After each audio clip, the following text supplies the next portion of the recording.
अनपढ़ स्टूडेंट्स भी फर इंग्लिश बोलना शुरू कर देंगे। दोस्तों, अगर आपकी ख्वाहिश है कि आप भी फर इंग्लिश बोलना शुरू कर दें और वो भी आज से, तो आप मेरे साथ ये वाला स्पोकन इंग्लिश कोर्स शुरू से लेके आखिर तक लाजमी कर लें। क्योंकि दोस्तों, मैं आपको ये कोर्स इस तरह करवाऊंगा कि इसमें अगर आपकी तालीम ना भी होगी तो भी आपके लिए इंग्लिश बोल चाल बहुत ही आसान बनने वाला है। आपको मैं ग्रामर या टेंसेस के रूल बिल्कुल नहीं रटाऊंगा, बल्कि मैं आपके लिए इंग्लिश बोल चाल को आसान बनाऊंगा। दोस्तों, आज हमारे इस कोर्स का पहला दिन है और अगर आप हमारे साथ ऑनलाइन स्पोकन इंग्लिश कोर्स की क्लासेस ज्वाइन करना चाहते हैं तो आप हमारे दिए गए व्हाट्सएप नंबर पर अभी कांटेक्ट कर सकते हैं। दोस्तों, अगर आप चाहते हैं कि आप इस लेसन को अच्छे से समझें तो उसका तरीका क्या होता है, आपने हमारे साथ साथ इन लेसन्स की प्रैक्टिस करनी है और इनको याद रखना है और ये लेसन आपने आखिर तक लाजमी देखना है, क्योंकि लेसन के आखिर में हमने आपके लिए एक प्रैक्टिस रखी है जो कि आपने लाजमी अटैम्प्ट करनी है और वो अटैम्प्ट करके आप कहीं भी हमें सेंड कर सकते हैं। दोस्तों, इस कोर्स में हम आपको रोज़मर्रा इस्तेमाल होने वाले इंग्लिश स्पीकिंग स्ट्रक्चर्स की अच्छे से प्रैक्टिस करवाएंगे, जिनको सीखने के बाद आपको ग्रामर या टेंसेस की बिल्कुल भी कमी महसूस नहीं होगी।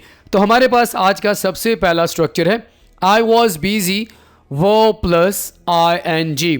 इसका इस्तेमाल आप कहाँ पर करते हैं? जब आप ये कहना चाहते हैं कि आप किसी काम में मसरूफ़ थे, यानी माजी में आप ये कहना चाहते हैं कि आप किसी काम में मसरूफ़ थे। फॉर एग्ज़ाम्पल, अगर आप मुझसे पूछें कि सर आप क्या कर रहे थे, वीडियो बनाने से पहले आप क्या कर रहे थे, तो मैं कहूँगा मैं बाइक चला रहा था। तो इसे मैं इंग्लिश में कैसे बोलूँगा कि आई वॉज बिजी ड्राइविंग या राइडिंग द बाइक, मैं बाइक चलाने में मसरूफ़ था। अगर मैं आपसे पूछूं कि आप किस काम में मसरूफ़ थे तो आप बोलेंगे sir I was busy reading a novel, मैं नावल पढ़ने में मसरूफ़ था। तो दोस्तों, अगर आप इस तरह की सिचुएशंस को इंग्लिश में बताना चाहते हैं उसके लिए आप इस स्ट्रक्चर का इस्तेमाल करेंगे आई was busy verb plus ING, यानी वर्ब के साथ आपने ING लास्ट में लगानी है। जब ये कहना हो कि मैं किसी काम में मसरूफ़ था तो आप आई का इस्तेमाल करेंगे अपने बारे में बात करने के लिए। आई was busy, I was busy, आप आई वॉज बिजी का इस्तेमाल करेंगे, ठीक है। उसके बाद आपने वर्ब के साथ ING लगानी है। ING एक कॉन्टिन्यूस यानी एक जारी काम के बारे में बताता है आपको, या तो वो जारी काम प्रेजेंट में होगा, पास्ट में होगा या फ्यूचर में होगा, लेकिन यहाँ पर हम जारी काम के बारे में बात कर रहे हैं। वो कौन सा जारी काम जो कि माजी में एक काम जारी था, उसके बारे में आप बात करने के लिए ING का इस्तेमाल कर रहे हैं। तो इस स्ट्रक्चर का इस्तेमाल आप कहाँ पर करेंगे?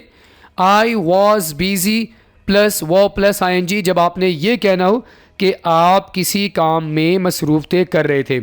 For example, I was busy cooking, I was busy sleeping, मैं सोने में मसरूफ़ था। I was busy riding the bike, मैं बाइक चलाने में मसरूफ़ था। I was busy reading A novel, मैं नावल पढ़ने में मसरूफ़ था। अपने बारे में आप बात करें तो आप आई वॉज बिजी का इस्तेमाल करेंगे ना। I was busy working at the office या इन द ऑफिस, मैं ऑफिस में काम करने में मसरूफ़ था।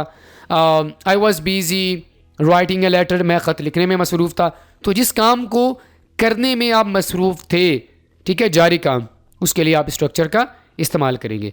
अगर सब्जेक्ट चेंज कर दें शी ही, तो उसके साथ भी आप वाज का इस्तेमाल करेंगे। ये देखें, she was busy writing a letter, वो खत लिखने में मसरूफ़ थी।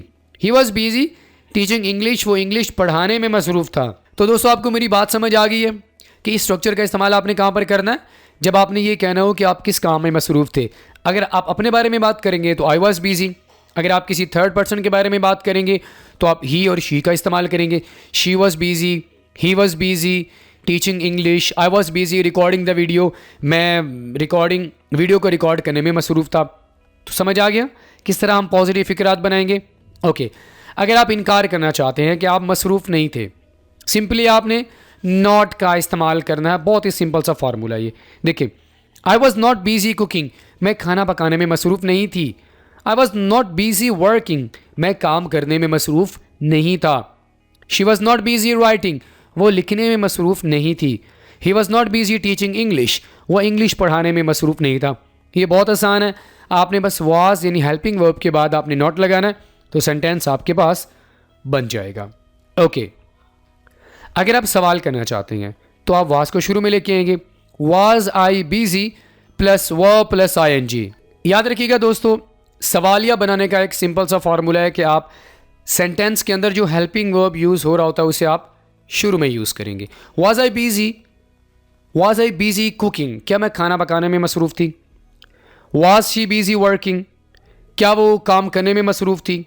Was she busy writing a letter, क्या वो ख़त लिखने में मसरूफ़ थी। यहाँ पर एक चीज़ आप और समझ लीजिए, बल्कि वो थोड़ी देर बाद आपको मैं बताऊँगा। Was he busy playing football, क्या वो फुटबॉल खेलने में मसरूफ़ था। तो दोस्तों यहाँ तक आपको मेरी बात समझ आ गई है कि आई was busy, I was not busy, was I busy. तो हमारे पास जो बेसिक स्ट्रक्चर है वो है आई वॉज बिजी। इस्तेमाल कब करेंगे, जब आप किसी काम को करने में मसरूफ़ थे। तो इस सिचुएशन को डिस्क्राइब करने के लिए आप आई वॉज बिजी का यूज़ करेंगे। ओके, यहाँ पर तो हो गया आई was busy, he was busy, she was busy. लेकिन कभी कभी ऐसे होता है कि सब्जेक्ट्स जो काम को करने वाले हैं वो एक से ज़्यादा भी हो सकते हैं, जैसे कि दे। तो उसके लिए आप वर का इस्तेमाल करेंगे, ये बात याद रखिएगा। तो आप क्या बोलेंगे, they were busy writing a letter. Formula same रहेगा, क्या चेंज करना है आपने, सिर्फ आपने हेल्पिंग वर्ब को चेंज करना है, यानी आप वर का इस्तेमाल करेंगे। They were busy teaching, we were busy travelling, हम ट्रैवलिंग में मसरूफ़ थे। You were busy studying. तो आप तमाम सब्जेक्ट्स का इस्तेमाल इस स्ट्रक्चर को लेके कर सकते हैं। तो फ्रेंड्स, आपको समझ आ गया आई वॉज बिजी का इस्तेमाल आपने कहाँ पर करना है। ओके, नंबर 2 पे हमारे पास स्ट्रक्चर है डू यू एवर, वर्ब की पहली फॉर्म और उसके बाद आप ऑब्जेक्ट का इस्तेमाल करेंगे। इसका इस्तेमाल कहाँ पर होगा, जब आपने ये पूछना हो कि आप कभी कोई काम करते हो। ये वाला सेंटेंस या ये वाला जो सिचुएशन है आमतौर पर हम यूज़ कर रहे होते हैं, हमारे साथ होती है कि हम आगे वाले से पूछते हैं कि क्या तुम कभी पढ़ते हो, क्या तुम कभी स्कूल जाते हो, क्या तुम कभी खाना खाते हो, क्या तुम कभी पिज़्ज़ा खाते हो, क्या तुम कभी सफ़र करते हो, क्या तुम कभी ये काम करते हो, क्या तुम वो काम करते हो। तो इस तरह की सिचुएशंस के बारे में बात करने के लिए हम डू यू एवर का इस्तेमाल कर सकते हैं। ठीक है, एग्जाम्पल देखें, do you ever study books, क्या तुम कभी किताबें पढ़ते हो। Do you ever watch film, या यहाँ पर लगा दें do you ever watch horror film. Movies शायद सब देखते हो, लेकिन हॉरर फिल्म शायद हर बंदा नहीं देखता होगा। Do you ever watch horror movies, क्या तुम कभी खौफनाक मूवीज़ देखते हो। डू दे एवर ट्रैवल, अब यहाँ पर देखें यू का इस्तेमाल, आई का इस्तेमाल, अब तमाम सब्जेक्ट्स का इस्तेमाल कर सकते हैं। ठीक है, डू दे एवर ट्रैवल, क्या वो कभी सफ़र करते हैं। Do you ever listen to music, सामने वाले बंदे से आप बात करना चाहते हैं तो आप कहेंगे do you ever listen to the music, क्या तुम कभी गाने सुनते हो। तो डू यू एवर इसका इस्तेमाल कहाँ पर करना है, जब आपने किसी से ये पूछना हो कि क्या आप किसी काम को कभी करते हो, कभी यानी कभी कोई काम करते हो। For example, do you ever watch English videos, क्या तुम कभी इंग्लिश वीडियोज़ देखते हो। तो आई होप कि आपको समझ आ गया होगा कि डू यू एवर का इस्तेमाल कहाँ पर करना है। ठीक है, ओके। अच्छा, अगर यही बात आप पास्ट में करना चाहते हैं, हम प्रेजेंट, पास्ट और फ्यूचर तीनों का इस्तेमाल करते हैं। अगर इसी स्ट्रक्चर का इस्तेमाल आप माजी में करना चाहते हैं, सेम बात आप करना चाहते हैं, तो आप डिड का इस्तेमाल करेंगे। डिड पास्ट इंडेफिनिट टेंस में इस्तेमाल होता है। पास्ट इंडेफिनिट टेंस का अगर आपको नहीं पता तो उसका वीडियो लेसन आपको नीचे डिस्क्रिप्शन में मिल जाएगा। आप पास्ट इंडेफिनिट टेंस की जितने भी यूजेस हैं आप अच्छे से सीख लेंगे। बहरहाल डिड का इस्तेमाल आप करेंगे अगर आप यही बात माजी में करना चाहते हैं।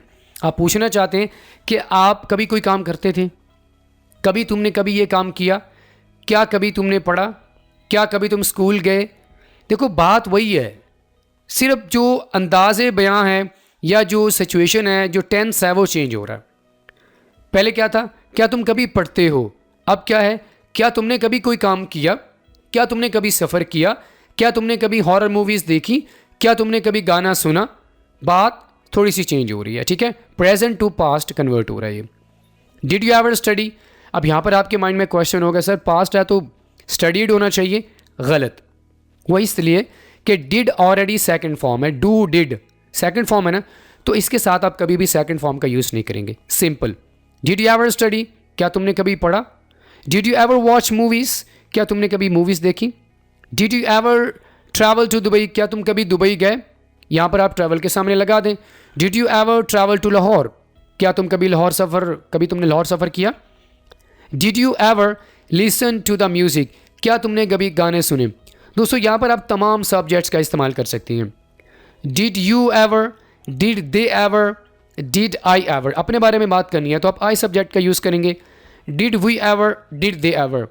तो इस स्ट्रक्चर का इस्तेमाल कहाँ पर करना है, प्रेजेंट और पास्ट दोनों में आपको मैंने बता दिया। आई होप कि आप अच्छे से समझ चुके होंगे। आगे बढ़ते हैं। इसके बाद हमारे पास है हाउ कम।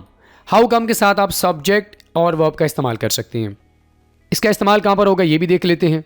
यहाँ पर दोस्तों एक चीज़ आप अपने माइंड में रख लें कि जब आप हाउ कम का इस्तेमाल करेंगे तो आपके माइंड में एक वर्ड आना चाहिए जो कि आम तौर पर आप इस्तेमाल कर रहे होते हैं। आप रीज़न पूछने के लिए कि कोई काम क्यों हुआ, उसके लिए आप वाई का इस्तेमाल करते हैं। ठीक है, तो आप अगर वाई की जगह पर किसी स्ट्रक्चर का इस्तेमाल करना चाहते हैं, आप हाउ कम का इस्तेमाल करेंगे। ठीक है, तो ये इनफॉर्मल वे है। किसी से अगर आप पूछना चाहते हैं वाई, यानी ये ऐसा क्यों हुआ, तो आप हाउ कम का इस्तेमाल कर सकते हैं। इसकी अगर मैं आपको मिसालें दूं तो ये आपके सामने मिसालें हैं। How come you are here, अब इसका मतलब क्या है कि वाई आर यू हियर, तुम यहाँ कैसे आए।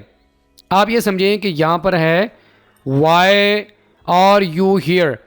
ठीक है, तो हाउ कम का माना क्या होता है कि तुम यहाँ कैसे आए, मतलब तुम यहाँ क्यों हो। आप वाई का इस्तेमाल भी कर सकते हैं।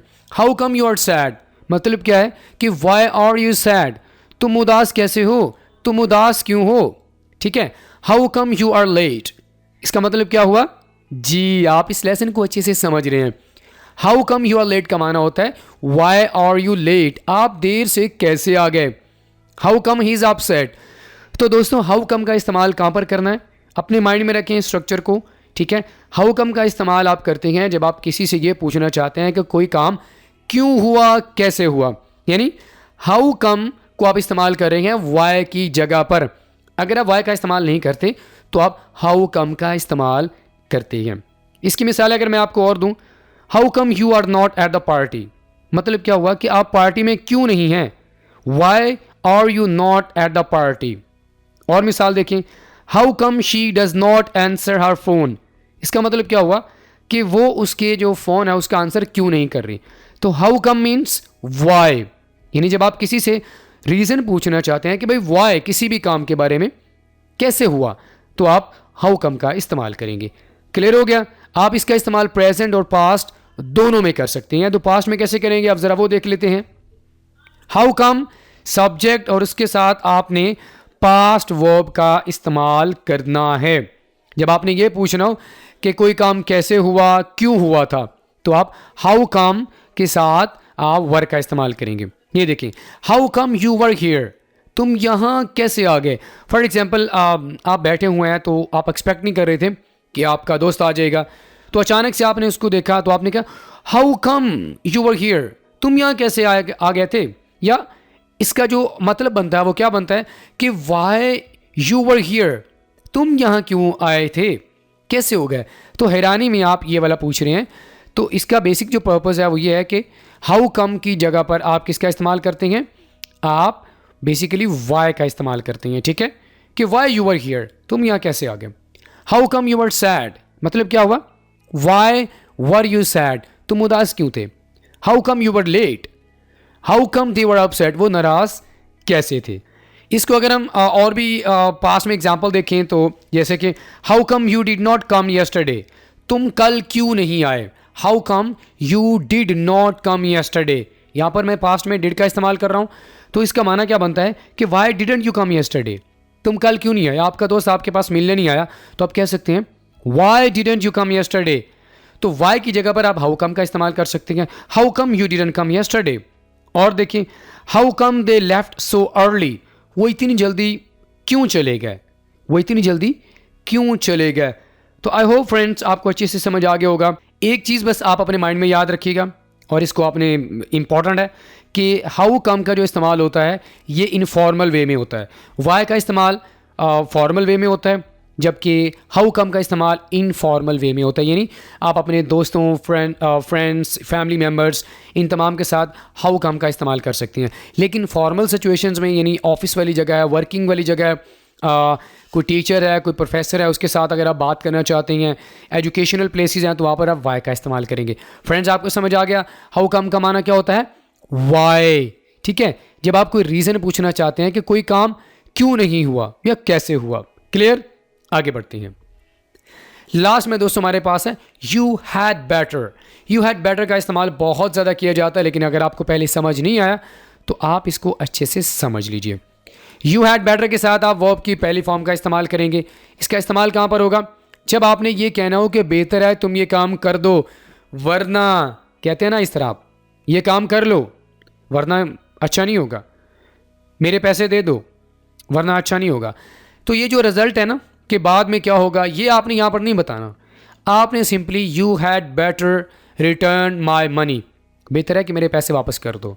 तो आगे इसका रिजल्ट क्या होगा वो यहाँ पर आपने नहीं बताना, वो खुद ब खुद हैड बेटर बता देगा। तो हैड बेटर का इस्तेमाल कहाँ पर होगा?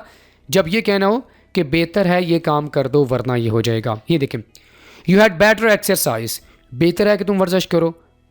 शायद आगे वाला इंसान मोटा होगा तो आप उसको कह रहे हैं बेहतर है कि वर्जिश करो।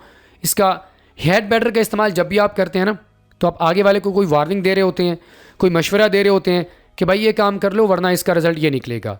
तो यहाँ पर इसका रिजल्ट क्या है कि आप बहुत ज़्यादा मोटे हो जाओगे। You had better tell me everything, बेहतर है कि तुम मुझे सब बता दो वरना अच्छा नहीं होगा। You had better listen to me, बेहतर है कि तुम मुझे सुनो। You had better do this English speaking course, बेहतर है कि तुम ये कोर्स कर लो। अगर आप ये कोर्स नहीं करेंगे तो क्या होगा? आपको इंग्लिश नहीं आएगी। बहुत ही सिंपल है। तो हैड बेटर का इस्तेमाल आप तमाम सब्जेक्ट्स के साथ कर सकते हैं। I had better, we had better, they had better, she had better. Had का इस्तेमाल आपको पता होगा कि आप तमाम सब्जेक्ट के साथ कर सकते हैं। तो इस तरह इस स्ट्रक्चर का इस्तेमाल भी आप तमाम सब्जेक्ट्स के साथ कर सकते हैं। तो दोस्तों आपको समझ आ गया कि हैड बेटर का इस्तेमाल कहाँ पर करना है। इसके साथ आपने वर्ब की सिंपल फॉर्म लगानी है। अच्छा, यहाँ पर अक्सर स्टूडेंट मिस्टेक कर जाते हैं कि वो ये कहते हैं you had better to tell me everything. ये गलत हो जाएगा। अगर आप ये कहेंगे ना हैड बेटर के बाद आप टू लगा देंगे तो आपका सेंटेंस बिल्कुल गलत हो जाएगा। यू हैड बेटर टू नहीं लगाना, यानी हैड बेटर के बाद आपने टू प्रपोजिशन बिल्कुल नहीं लगानी, वरना आपका सेंटेंस 100% गलत हो जाएगा, स्ट्रक्चर सारा ख़राब हो जाएगा। You had better tell me everything. You had better learn English language, बेहतर है कि तुम इंग्लिश सीख लो। ओके, अगर आप मनफी फ़िक्रे बनाना चाहते हैं तो क्या होगा? सिंपली आपने नॉट का इस्तेमाल करना है और वर्ब की सिंपल फॉर्म का आपने इस्तेमाल करना है। वो किस तरह? You had better not laugh, बेहतर है कि तुम ना मुस्कुराओ। फॉर एग्जाम्पल, अगर कोई आप पर हंस रहा है तो आप उसे कह सकती हैं you had better not laugh. अब इसका रिजल्ट क्या होगा? वो डेफिनेटली हैड बेटर का इस्तेमाल इसी सिचुएशन में होता है कि इसका रिजल्ट अच्छा नहीं होगा। You had better not cry, मशवरे के लिए भी आप इस्तेमाल करते हैं। किसी को वार्निंग देना चाहते हैं तो भी आप इसका इस्तेमाल करते हैं। You had better not lie, बेहतर है कि तुम झूठ ना बोलो। You had better not shout, बेहतर है कि तुम ना चीखो। तो दोस्तों हम हैड बेटर का इस्तेमाल इनफॉर्मल वे में करते हैं। किसी को एडवाइस देने के लिए, कोई तजवीज़ करने के लिए, कोई सजेशन वगैरह देना चाहते हैं, कोई वार्निंग वगैरह देना चाहते हैं तो आप हैड बेटर का इस्तेमाल कर सकती हैं। आप प्रेजेंट और फ्यूचर दोनों में हैड बेटर का इस्तेमाल कर सकते हैं। प्रेजेंट में कैसे होगा? आपको मैंने बताया कि आपने टू का इस्तेमाल नहीं करना, simply you had better tell me everything. इसकी अगर हम मिसाल देखें, you had better study for the exam. अब इसका माना क्या हुआ? तो ये एक अच्छी सोच है कि हम इम्तिहान की तैयारी करें और ये इम्पॉर्टेंट भी है। और मिसाल देखें, she had better take an umbrella, बेहतर है कि वो अपने साथ छतरी ले जाए। अब यहाँ पर आप एडवाइस दे रहे हैं क्योंकि बाहर बारिश हो रही है। एक और एग्जांपल देखें, दे हैड बेटर लीव नाउ, बेहतर है कि वो आप निकल जाएं। इसका आप यहाँ पर उनको बता रहे हैं कि अगर आप नहीं जाएंगे तो आपकी ट्रेन छूट जाएगी। तो इसका रिजल्ट हमेशा होगा, चाहे वो रिजल्ट पॉजिटिव हो या नेगेटिव हो, रिजल्ट इसका लाजमी होगा। अगर आप फ्यूचर में इसको यूज़ करना चाहते हैं तो आप कैसे करेंगे? आप एडवाइस करने के लिए, कोई रिकमेंडेशन यानी तजवीज़ देने के लिए आप इसका इस्तेमाल कर सकते हैं। For example, you had better finish the report by tomorrow, बेहतर है कि कल तक अपनी जो रिपोर्ट है उसको मुकम्मल कर लो। अब ये इंपॉर्टेंट है कि आपने कल तक जो है इस रिपोर्ट को मुकम्मल करना है, तो यहाँ पर इसका इस्तेमाल फ्यूचर के लिए हो रहा है। और देखें, we had better get to the airport early और we might miss the flight, बेहतर है कि हम एयरपोर्ट पर जल्दी पहुंच जाएं। क्यों पहुंच जाएं? अगर आप जल्दी नहीं पहुंचेंगे तो आप अपनी जो फ्लाइट है वो मिस कर बैठेंगे। He had better call her before it gets too late, बेहतर है कि वो उसको कॉल कर ले, नहीं तो देर हो जाएगी। तो यहाँ पर भी बताया जा रहा है कि उसे जल्दी कॉल कर लेनी चाहिए। तो दोस्तों हैड बेटर का इस्तेमाल आप प्रेजेंट और फ्यूचर दोनों में कर सकते हैं। या फ्यूचर का इस्तेमाल कहाँ पर होता है कि जब आप ये बताना चाहते हैं कि कोई काम अभी हुआ नहीं है, थोड़ी देर बाद वो काम हो जाएगा। तो हैड बेटर का इस्तेमाल बेसिकली हम ये ज़ोर डालने के लिए किसी काम पर कि ये काम हो जाना चाहिए, अगर ये काम नहीं होगा तो इसका नेगेटिव जो रिज़ल्ट होगा वो लाजमी होगा। यानी अगर आप किसी नसीहत को फॉलो नहीं करेंगे, आपको मैंने नसीहत की है कि आप एग्ज़ाम की तैयारी करो, आप अगर नहीं करेंगे तो आप फेल हो जाएंगे। तो बेसिकली हम जो है इसको स्ट्रॉन्ग वे में किसी काम पर जोर डालने के लिए कि काम लाजमी होना चाहिए, नहीं तो इसका जो रिज़ल्ट होगा वो अच्छा नहीं होगा। बहरहाल दोस्तों इसका इस्तेमाल हम पास्ट में कभी भी नहीं करेंगे, सिर्फ फ्यूचर और प्रेजेंट में हम हैड बेटर का इस्तेमाल कर सकते हैं। क्लियर हो गया? अब दोस्तों अगर आपने हमारे लेसन को अच्छे से देख लिया है तो आपने प्रैक्टिस अटेम्प्ट करनी है। ये आपके सामने 4 स्पीकिंग स्ट्रक्चर्स हैं, आपने इनको यूज़ करके फ़िक्रात बनाने हैं। 3 जुमलों में कम से कम आप इसको लाजमी इस्तेमाल करें। इस्तेमाल करने के बाद आप नीचे कमेंट बॉक्स में सेंड कर सकते हैं या आप दिए गए नंबर पर आप हमें सेंड करें। हम आपको फीडबैक देंगे कि आपने हमारे लेसन को कितना अच्छे तरीके से अंडरस्टैंड कर लिया। ऑलराइट फ्रेंड, इसी के साथ ही आज का हमारा पहला सबक यहीं पे मुकम्मल हुआ। I will see you in the next lesson. Till then, अल्लाह हाफिज़।